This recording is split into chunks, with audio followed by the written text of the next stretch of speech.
Interior, as I said, she's been recently reupholstered. She's in lovely condition, and again new carpets too, and again she belies her age by a lot.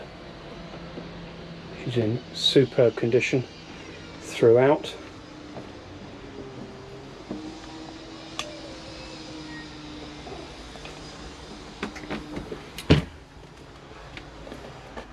Forward main cabin, island double, with access to both the heads and the shower, which we'll have a look at here.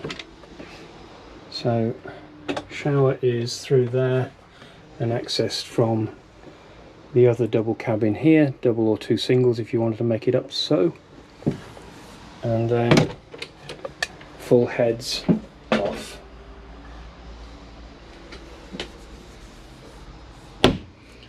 Nice galley with 2 burners and a microwave and domestic fridge. Very nice boat indeed, and if you'd like to know more, please take a look at boatshedyorkshire.com.